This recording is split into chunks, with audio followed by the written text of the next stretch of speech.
So is what you have scalable? If it's not scalable, then they're just eventually going to burn out. Usually when I talk about it and tell people I'm a Lean Six Sigma black belt, they think that has something to do with martial arts, and it doesn't. It is a balance of culture. I think if there's not a good culture and you've just grown to this certain size, it's really hard to unwind that. If you just continue operating and you don't build that foundation now, it's going to be harder later. When companies grow rapidly, just processes and systems break. Today's episode is brought to you by Chords, makers of award-winning professional-grade connectivity solutions designed by integrators for integrators. If you're listening to this podcast, you already know that reliability is crucial. That's why professionals around the world choose Chords.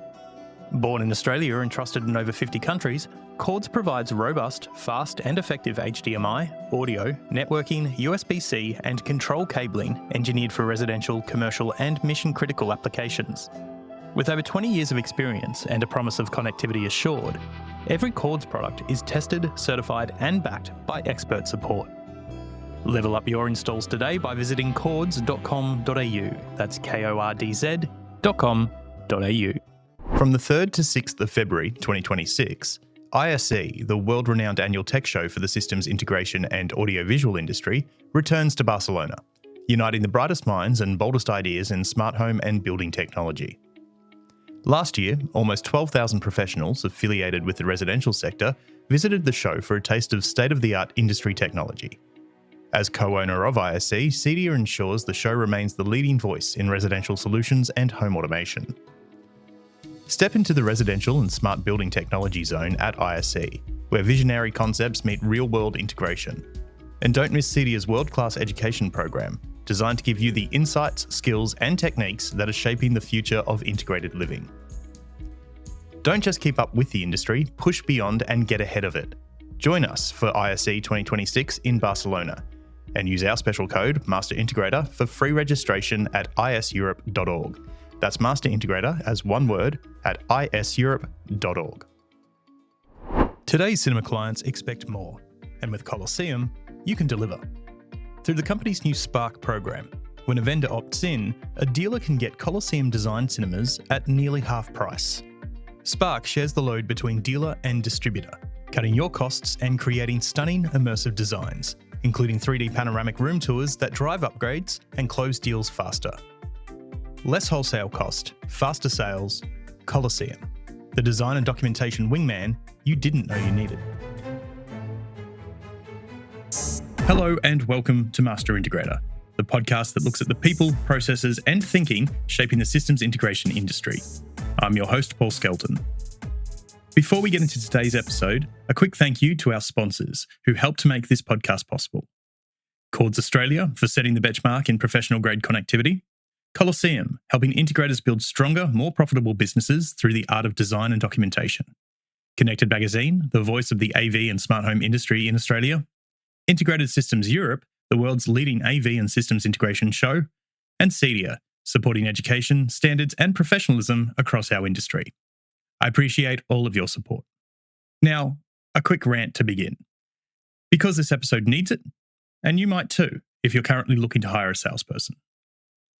My advice is don't, especially if you're a small, micro, or nano business.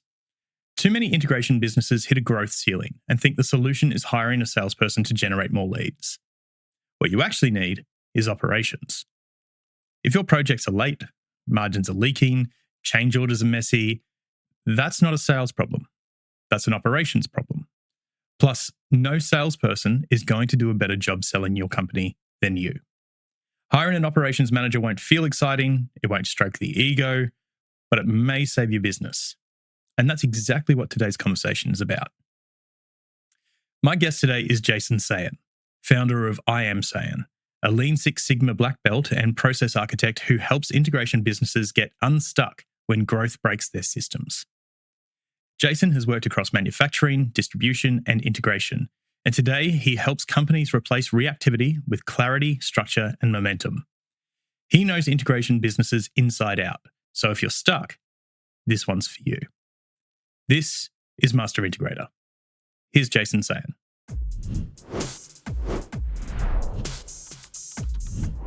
So, welcome to the show. Uh, for people who might not be familiar with you, can you just start by giving us a little bit about the Jason Sayen story and kind of your journey in the industry from where you began to where you are today? Yeah, so my name's Jason Sayen. I'm a process architect and Lean Six Sigma black belt. I help companies get unstuck when they grow faster than their systems and processes. And I spent 30 years in the consumer electronics space before being a consultant and worked for manufacturers such as Audio Control, JL Audio, Kaleidoscape, Savant, and also spent time in the distribution and manufacturers rep side and really pursued my Lean Six Sigma certification out of a passion to really help understand why I kept seeing a lot of the same challenges in companies that grew rapidly. And when companies grow rapidly, it just the processes and systems break. And with Lean Six Sigma, you're able to have all these tools to help identify what those operational gaps are. A lot of companies, when they grow fast, they see things are breaking and they just try to solve each one as they come at them. And it can be exhausting and you might be solving the wrong problems. So these tools allow you to really get a strategy on how to understand what the gaps are and what you should fix that's actually going to give your team some momentum. So been doing that for about 5 years. And aside from working with like hundreds of integrators, not just in the US where I'm based, but also over in the UK, I've worked with dozens of companies in other industries and been able to kind of apply the same framework that I use to help them identify all their operational gaps that are slowing them down. So, was there a tipping point in the industry that you saw where you decided that you were going to go out on your own, start I Am Sayen, and kind of push forward with this I guess pathway rather than focusing still on what you were doing within the custom channel? Yeah, so the real tipping point was COVID. Now, I'll pause because if you follow me on LinkedIn, I think recently it said I've had my company for 14 years.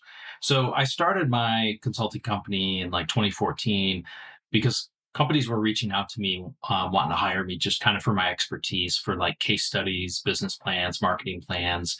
And it was very project based and wasn't really scalable as a consultant, but I enjoyed working with those companies. And then it kind of went dormant for a while. So when I went after my Lean Six Sigma certification, I really understood how I could go help solve specific problems for businesses. And so I started that path in 2019 with a local custom integrator here in Miami and really saw a framework and a deliverable that I could offer them. But when COVID hit, we had this dip in business and then business exploded. And because I help companies get unstuck when their processes and systems break after experiencing extreme growth, everybody remembered me as this process guy and they were dealing with that problem, right? They had all this explosive growth. It wasn't clear who was doing the work. It wasn't clear how the work needed to get done. Software was a challenge. So because I had spoken at conferences leading up to COVID, I started getting reached out to by a lot of people and referred to by industry consultants as this process guy. And because of COVID, people were cool with jumping on a Zoom call and just working remotely. Prior to that, most consultants would have to get on a plane, fly somewhere, do a presentation. So COVID changed the game in so many ways. And so I did that for about 2 years while doing my normal job. And thankfully, the company I worked for was really cool with it. I was able to balance my time. I was working remote from home all the time. And then it just got to a point where it was like, well, I could keep doing both, or I need to really focus on one. And I decided to go full time into my own business because it's something I've always wanted to do. Tell me a little bit more about the Lean Six Sigma. So it's not something I was actually familiar with until we first spoke a few years ago. And then obviously I've seen what you've been talking about on LinkedIn, but I'm assuming that a lot of integrators out there probably have no idea what it actually is. So can you give us a little bit of an idea of what that program actually is? Yeah. I mean, usually when I talk about it and tell people I'm a Lean Six Sigma black belt, they think that has something to do with martial arts, and it doesn't. So Six Sigma, so if you take the lean part off, started in companies like GE and Motorola back in the 70s and 80s, and was really a way to statistically analyze a process. So in manufacturing, and you could understand where these breakdowns were happening. So let's just say you're Motorola and you're building phones and your defective rate after a production run is 10%, and leadership says, hey, we need to bring that down to like 5%. The only real way to do that is by analyzing the process and doing it statistically with mathematics, because you can see where the deficiencies are showing up, right? And then you can build processes in place to restructure that. Ideally, you're just eliminating waste. The lean part got added in the 80s because there were companies that said, like, we don't have time to do this full statistical analysis, or we don't have a manufacturing line where we can measure things, but there's some tools here we can use. So lean just focuses on identifying and eliminating waste. And it's simple things like sending 10 emails versus picking up the phone. It's printing something and waiting for someone to come grab it out of a bin. It's really, I mean, I call it common sense, but it's because people don't take the time to step back and really look at the process to see where that waste is. So when I went through the program to get the black belt, I had to use all these tools, and I worked with a plumbing contractor that a friend of mine owned. And so it was a very similar model to the integrators. And we analyzed a few different areas of his business, and using these tools, we were able to quickly identify where things were breaking down, specifically blind spots that they weren't even aware of. So a lot of business owners, they kind of know where there are areas in their business they need to fix and pay attention to. But sometimes there's blind spots that they are unaware of, and actually fixing those could pull the levers to fix everything else.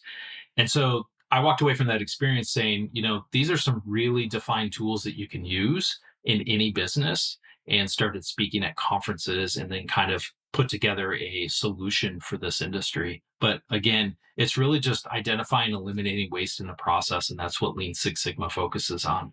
So now that you've actually done that process with quite a few integrators, I'm interested whether there's some common issues that you've found that are fairly universal across all integrators that really stand out of, everyone or most of everyone is doing this or these few things that just aren't effective. Are you seeing anything like that? And I guess, how are you changing the mindset out there of those integrators who are still doing those outdated practices? Yeah, so a lot of the same challenges exist, from the 1 to 3 person operation to the 100. I was just with a 120 person operation a few weeks ago. And a lot of times it has to do with the stuff up front. So kind of revisiting Lean Six Sigma, when I worked at JL Audio, I was there for 10 years. They built a lot of their products in the US, and they used Lean Six Sigma principles on their assembly line. And it was simple things like checks and balances. So if there's 10 people on the assembly line, the first job for every person is to check the previous person's work before the product moves forward. And so by doing that, they were able to dramatically reduce defects because they could catch things before they were a big problem. So if you think of an integrator, essentially we are manufacturers, right? We're producing this home automation system that we have to design, put together, and install into a company. It just gets, or installed to a house, it just gets stretched out. But if you think about that, you can put checks and balances in place. And so where a lot of companies fail is there's no standard on creating scopes of work. So salespeople create different scopes of work. Engineers got to figure out how to put that together. And then those variances, those differences in scopes or unclear scopes, because there's no standard, become a problem in the field, right? And so that's the first area things break down. And that's the front of what I'll call the assembly line. The second one is the checks and balances along the way before it goes into production. So not having a proper transition from sales to production. And I know smaller companies are like, well, we don't have a production team and I'm the salesperson, but there's still this transition of, I sold this thing. This is what I promised the customer. Now we need to go make sure it works. And there's that handoff and transfer of information. And that's your checks and balance for the team to say, hey, you spec'd XYZ product, it's not going to work, or we need to adjust it and change this before you go out to production, versus you're in production and now it's a change order, and it's a change order you have to eat, or it requires extra job site truck rolls you didn't account for. So figuring out those checks and balances along the way. So not a standard scope of work is a common problem. Proper handoff from sales to production. Lack of clarity on how the change order process works. So nobody knows who manages the change order. So who's going to make sure the client approves it, who's going to process it, who's going to make sure it gets ordered, and then closing out the last 5%. Those are the 4 common areas I see where it's not clear and people just try to figure it out as they go. And that just ends up creating a lot of the same problems. And so your role then is to kind of talk them through those problems and essentially develop a plan to improve on those systems? Yeah, and I like to call it kind of like facilitation of the conversations they're not having. So some of these companies recognize they need to do this stuff, but it's when the project's done or in the midst of the project and they tell themselves, hey, we got to make sure we don't do this next time. But they don't put process or procedures in place, or people don't really understand the why behind it. And so the same thing just keeps happening. So I want to have the conversation with the team of understanding, like, why is that a problem? So sales understands that if they don't do a clear scope of work, the problem it does create for the technicians. And that's the first step, is getting everybody to agree, all right, what we're doing is not scalable. What do you guys think needs to change? And I could tell every integrator, here's the way you need to do it, but there's different nuances. And so I'd rather them actually tell me what the solution is, because that helps create buy-in and accountability. At the end of the day, it's just changing habits and how they work. Like, creating standards and SOPs is not too difficult. It does take time, but it's changing those habits to actually follow those things, which is the hard part for a lot of companies, because essentially your business is going, you got to keep cash flow, and you have to slow down and take extra time to do these steps. And most people feel that is inefficient, therefore they skip them. But the problem is those steps end up costing you more money down the road. So one of the things I wanted to talk to you a little bit about was leadership, essentially. So as I mentioned, I look at what you do on LinkedIn, and we've had a few conversations in the past, but there's this regular idea in some of your posts around leadership starting with self. So I'm wondering why personal clarity is so critical in terms of being a leader, and was there a moment where that in particular clicked with you? Yeah. So one that happened earlier, well, there's a couple that have happened this year, but earlier this year, I was with a group, totally different industry. They were in the private security space, and the vice president of the company, who also does most of the sales, he in the workshop, my job is to, again, facilitate the discussions and ask questions, and we do that around process. So if you follow me on LinkedIn, you see the client journey or various types of process maps. So for me, that allows us to make that the villain, right? Where is process breaking, creating this problem, so there's no finger pointing? And this person kept saying, yeah, the problem I have is once we sell it, like, I need to be there when we deliver everything. And I'm like, yeah, but if you're too busy delivering your service, or with integrators, if you're selling and project management, you can't be selling. I'm like, why aren't you confident in your team? Why do you need to be there? And one of their project managers said to him, hey, Chris, like, when I started, you told me this and you taught me that, and we walked this site and we did this. And immediately that guy stood up and looked at the other two project managers and said, I failed you guys. I've never trained you. Therefore, I don't trust that you can do it right. And he turned around to me and said, thank you. And I kind of could sense that was the issue, but I needed him to do that for his team and for himself. And so that's probably the coolest version of that. But yeah, usually owners have this mental shift that, like, they're the bottleneck and they have to realize that. And they need their team to kind of see the why behind that, so there's complete buy-in. That's quite interesting, because that alone, I mean, you and I have been around the industry for a while, so there's a lot of bravado in this industry, there's a lot of ego in this industry. So what he's done there, it seems quite vulnerable. So I guess from your experience, like, how important is that vulnerability to actually understand that you might not be right? Yeah, I mean, it's incredibly important, right? It's like you or I going on this personal journey of health and wellness, or any of those personal growth things. Like, you have to become humble and aware that you're not capable of either doing it alone, or just aware that you're not as good as you think you are. And it's not that they're bad business owners. They got it to the point where they can't take it to that next level. Some people can, but sometimes you just need help, or you need that self-awareness to take that next step. And it is humbling, right? It's prideful. And like you said, we have this bravado in our industry that adds to it. But man, that's where the breakthroughs come.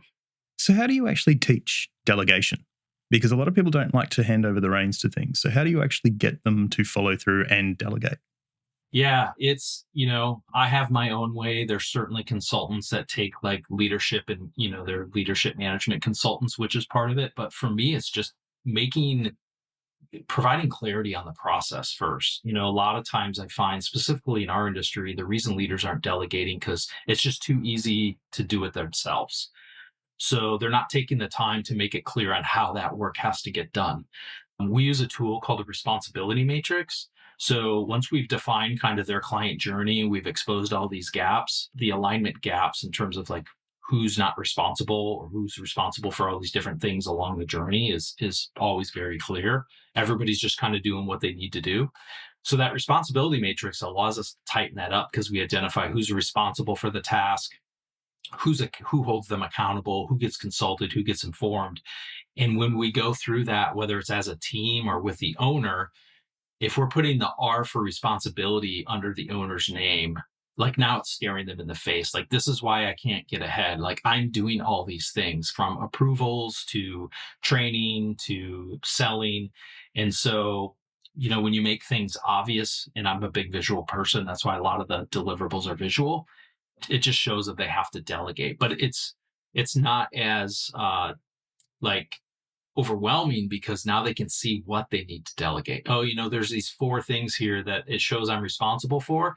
I can let Joe do those. And now I know specifically what I need to train Joe on because we've identified him in the client journey. So I think getting clarity on what the process is and then assigning roles and responsibilities allows you to then clearly go and delegate and hand off because you know what you need to hand off and you know exactly what you would need to bring more clarity to so that they can do the job properly.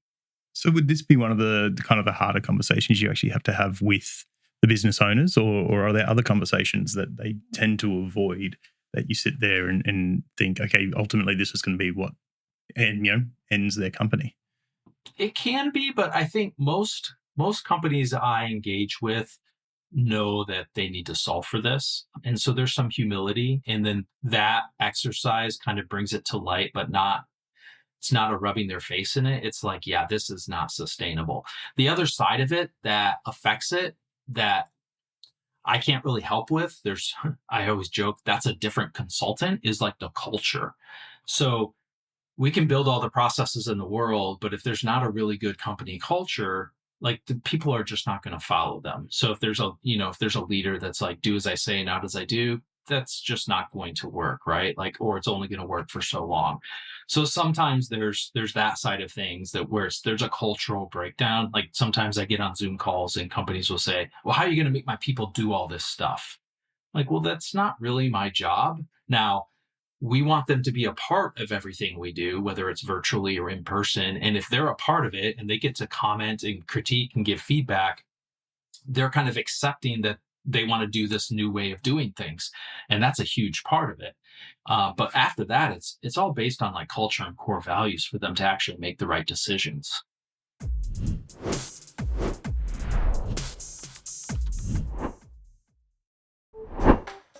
Connected Magazine is your go-to publication for the commercial and residential AV and smart home industry.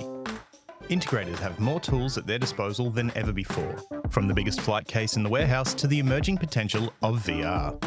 In this edition, Michael Hamilton takes a closer look at which tools and technologies genuinely add value, how to choose the right ones, and how to integrate them smoothly into your workflow. You'll find the full article in the latest edition of Connected, plus all the usual AV news and product coverage links are in this episode's description.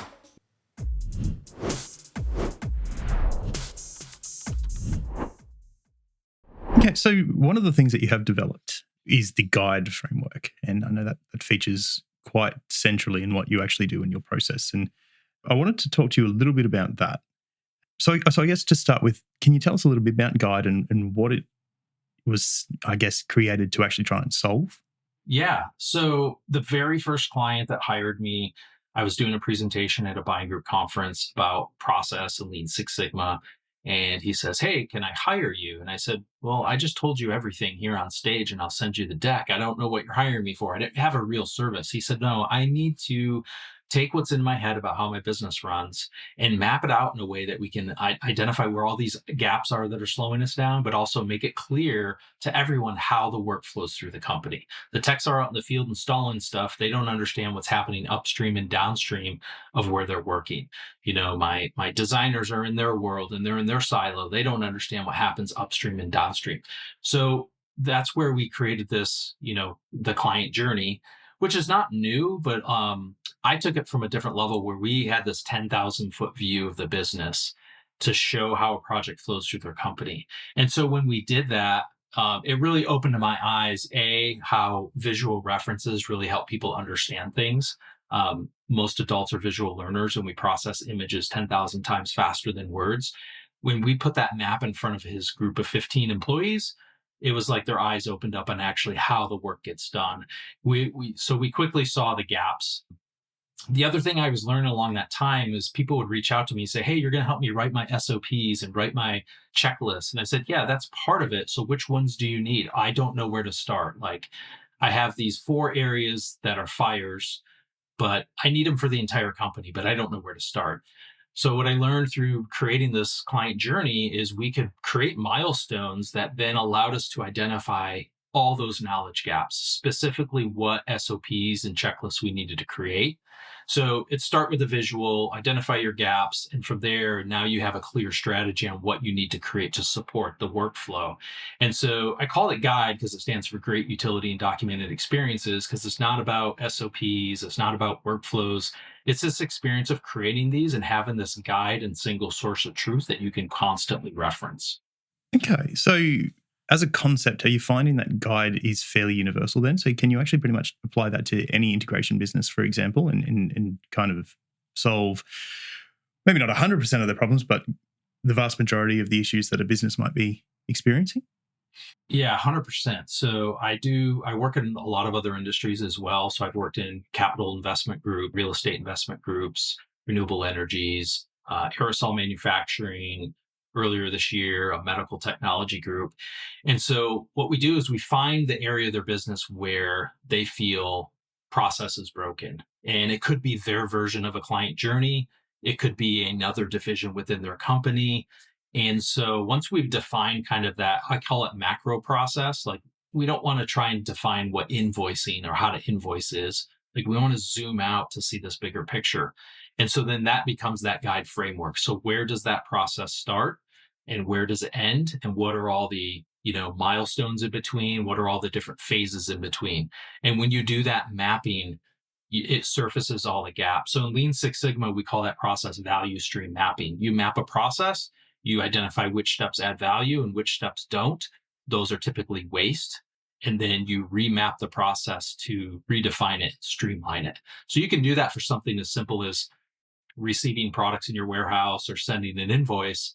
I like to start with a big picture view of the company. And then that allows you to figure out where you need to zoom into. So, like with the medical technology group, we define their client journey, their lab operations process, and their member support process. And so, when we put each of those processes through this lens of guide, we're able to quickly identify all the things that were slowing them down, and from software to SOPs and knowledge to alignment across the team. So, a lot of the people who listen to this and a lot of the integrators out there, they are obviously small or even micro businesses or nano businesses. I know a lot of the people who run these businesses don't come from a business background. They come from a technical background that they just didn't work for someone.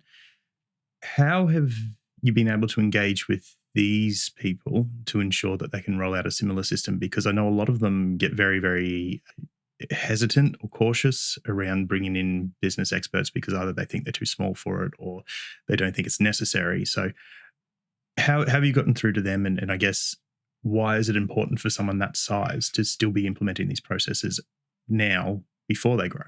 Yeah. So to answer the last question first, if you just continue operating and you don't build that foundation now, it's going to be harder later, right? It's like if you don't have healthy eating habits and exercising habits early and you go gain 100 or 200 pounds, it's a lot harder to then lose all that weight and get back to where you need to be. And it doesn't have to be this operations manual in every area defined, but just putting a foundation in place. So the earlier, the better. So how I can help smaller companies, or how I've helped, is basically what I realized after working with a lot of integrators one-on-one, that these are a lot of the same problems. I've created custom solutions for them that could probably be standardized, that anybody could apply. It may not be 100% to your business, but it probably solves 70 or 80% of your problems. And so I package them up into a digital cohort, a virtual cohort class, where it was 5 sessions. I'm adding a 6th session. for the one that's kicking off in January. So it just really gives people, companies, a place to start. I found I would go speak at conferences and do like a 1 or 2 hour workshop, and I would show them how to use one of the tools. And it got people excited and they wanted more. But to your point, they think they're too small to hire a consultant, or it's a budgetary issue, which is understandable. So I felt that there was this void, there was this gap between hearing me speak at a conference and one on one. And so I've probably done like 5 of these cohorts now over the last year. And there's been small companies, there's been large companies, but they've all benefited from just taking these tools and trying to solve at least 1 or 2 problems in their business that they couldn't do on their own. Is there a point where it's too late to apply the system? I haven't come across that. But what I would say is if a company's grown without anything, and I don't know what that size would be, I feel like the 20 to 30 or 40 person company that has no documentation, zero structure, like no org chart or anything, and they're just flying by the seat of their pants. Again, it goes back to culture. Like there's so much of that gets gets ingrained. It's hard to unwind that. Now, that being said, I worked with a 80 to 100 person company last year that does a lot of business in the US. And they surprisingly didn't have a lot of this documentation, but they had such a good and strong culture, they actually embraced it. So it is a balance of culture. I think if there's not a good culture and you've just grown to this certain size, it's really hard to unwind that. And I've been on Zoom calls before where it was a large company and all employees were like, this is never going to work because Jim's never going to follow it. And I'm like, well, who's Jim? Well, Jim's the owner and he's not in this meeting. And I'm like, okay, well, you just told me everything. Right. So again, but a lot of that's not a size thing. It's more of a cultural thing.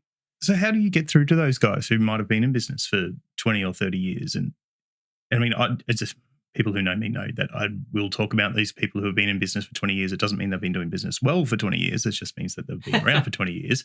But how do you get through to them and actually say that, times have changed, you need to change alongside with it if you want to actually have a business and potentially a sellable asset?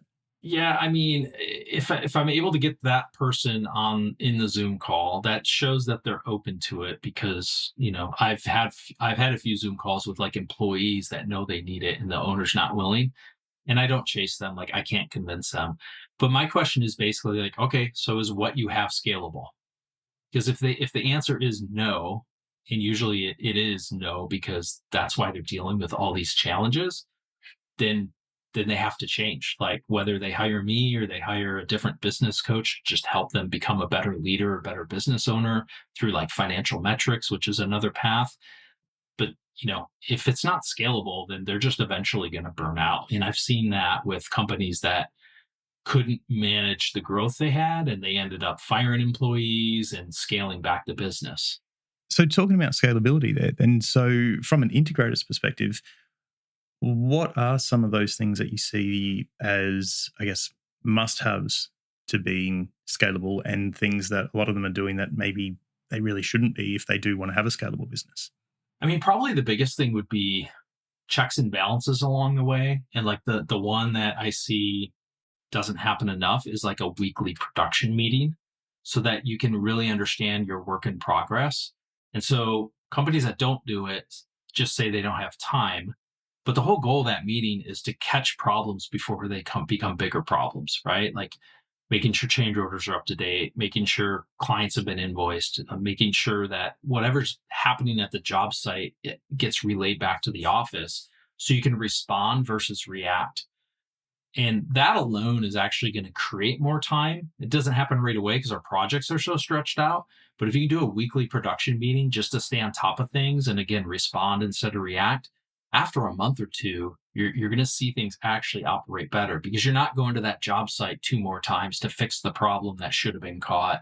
You're not spending money on expedited freight for a product because in that meeting it was caught before you had to expedite freight. So it creates this flywheel effect. But that's probably, if you're not having a weekly production meeting and you can make that space to do it, and it has to be, we do it every, whatever the day and time is, and regardless who's in it, like somebody's got to run it, create a basic agenda, have access to your projects in your software or somewhere. that's what's going to start to create some efficiencies. So then you can go do all these other things that you may want to do, like create SOPs or training and onboarding plan. It's just managing those projects. That's where most people they're reacting instead of responding, and it becomes this chaotic fire drill.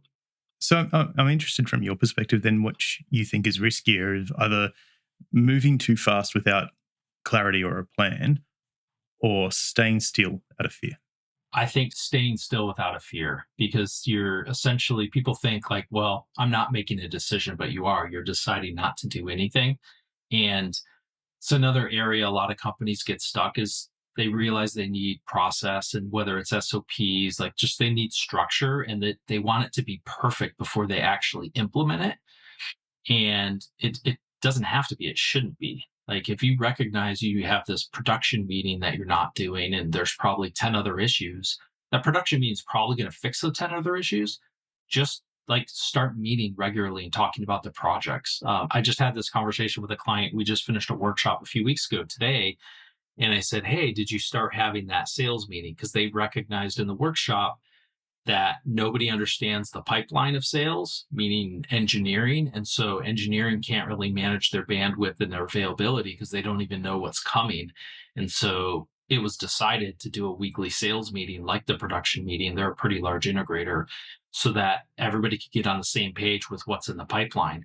And so he goes, well, we've ran two of them. They weren't perfect, but we're pushing through. And that's the way you got to approach it, right? Your business is going, you're invoicing clients, like I like to say you're building the plane while you're flying. Don't let perfection be the enemy of progress. Just take some sort of action. So I guess with that in mind, and then we are talking about earlier about how a lot of leaders in this industry are probably leaders by necessity, necessarily more so than by choice, because they didn't really want to run a business. They just didn't want to work for anyone.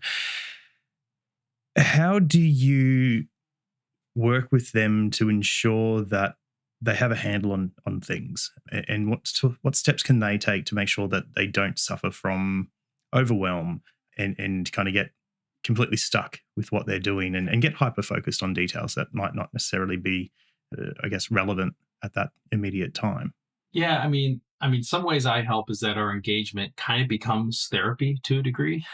So sometimes getting on a call, whether if I'm one on one with an owner or with the team, like it just gives them the space to pause and talk about what they've been dealing with. And they come up with some solutions, or they just get motivated out of that pause in time to then go back and really tackle things. There's also other coaches and consultants that I recommend all the time. There's some financial coaches here where they understand metrics and financials, which is not my strong suit, but they understand what integrators should be tracking for their financials and their metrics. And that's another area that can help them a lot, because if process is breaking, it is affecting your financials and vice versa. If you're able to view your financials and you see that they're not against your metrics, they're not tracking, it's probably because process is broken. So I'm always recommending and referring other consultants. Here in the States, we have a lot of the buying groups had these peer-to-peer groups. And again, some of that's part therapy, where you're just sitting on a call with other integrators that are the same size of you, and you're hearing the same challenges that you have. And so then you realize, hey, I'm not alone. And then sometimes they have a unique way they've solved that problem that even a coach or consultant couldn't come up with. And so there's a lot of value in just surrounding yourself with other peers. And again, I think a lot of it's just that time to pause and like get out of the hamster wheel of your business so you can reflect on things. And if someone listening to this is feeling stuck where they are now, what's the first thing they should be doing? I mean, recognizing that, and if they need help, reach out to, someone myself. I don't like to try and sell myself, but someone like myself or another consultant, or even just another business owner, just to be able to pause from your business and like have somebody else look at it from a different perspective. Because if you just continue fighting the fight, you're just going to really get burned out. So connecting with other integrators in different markets that you can talk to, or even other business owners in the skilled trade, or like I said, reaching out to other consultants or just mentors that are, people who have ran businesses, because just running a business in general is hard, let alone selling and installing, technology gear. It just amplifies that. So you said burnout there, and I feel like that's a subject we could go into a lot of detail with, because I'm seeing it so often out there in the industry. and not just in the industry, just in society in general. So, I mean, is this something that you're seeing globally? Is there's a lot of small company owners really getting to that point where burnout's becoming a significant issue? Yeah, because they just take on too much, from taking on too many clients or just being the main point of contact, right? Like, so their phone is just constantly going because the clients are calling them, the GC is calling them. It's because they haven't delegated anything or made it clear what has to get done, and their own employees are calling them. And yeah, you just get burnt out because you're so busy just reacting to all these things coming at you. And unfortunately, they kind of created that mess. But yeah, that's what leads to it. And I see a lot of it because I mean, especially with communication today, it's so easy to get contacted, which just amplifies the problem, right? You can get a text message, you can get a phone call, social media, Slack, like, so you're just getting bombarded from all these areas. So yeah, it's definitely something I see out there. Because I know when I have had those conversations with people around burnout, I mean, the response is always the same, and that is, running a business is hard, and it's different when you're a small business and you are constantly on the go because you're the one paying all your own bills. How do you shift that mindset? I don't know, man. It's complicated. I mean, as a single employee company, where I don't have to provide for others, but I got to provide for myself and my family. I mean, I've gone through those moments as well, and it's really just finding space that you can pause to reflect on it, so that you can really understand what you got to do. Because when you're just reacting to the fires, you're probably not really solving the problem that you need to. You think you are because it's a fire, but you just need that space to pause, whether it's by yourself or with a peer or hiring a coach, to really reflect and find out, like, where are the areas that I could, spend quality time on to resolve these issues. After listening to this episode, where can people find out more about I Am Sayen, find out more about the guide framework, and potentially get in touch with you, especially if they do want to speak to you about improving their business? Yeah, so I'm very active on LinkedIn. So if you just search my name on LinkedIn, you'll find my profile. I post multiple times a week. I share, content from workshops and things with my clients, and try to share a lot of things that can add value that you could use and implement. And then you can go to my main website, which is iamsayen.com. From there, you'll learn a little bit more about my framework and services, and you have a link to my calendar to book a call and just have a chat. Perfect. I think that kind of covers everything that I had. I don't know if there's anything else you wanted to kind of cover off or thought we should talk about. Yeah, other than, what I'll just say to people is, if you're stuck in your business, just start by taking the time to pause and reflect, whether you're hiring a consultant or connecting with a peer group or connecting with, some of the CDA groups over in your market. Just don't be so proud that you think you got to figure it out on your own. Even as a consultant, I have mentors that I reach out to from time to time. I've hired my own consultants to help me with various areas, and it's honestly the biggest unlock and cheat code. So don't be too proud to reach out for help. Doesn't mean you got to pay some fancy consultant. There's plenty of ways to get help. Like I said, local networking groups, other peer groups, other business owners. You just need that space to kind of pause and reflect.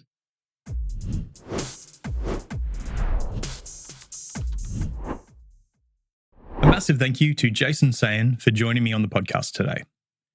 If your business could benefit from a fresh set of eyes, be sure to reach out directly to Jason. He's seen it all before in our industry. Before we wrap up, a quick reminder to CDA members. If you haven't done so already, CDA membership renewals are due on the 31st of January.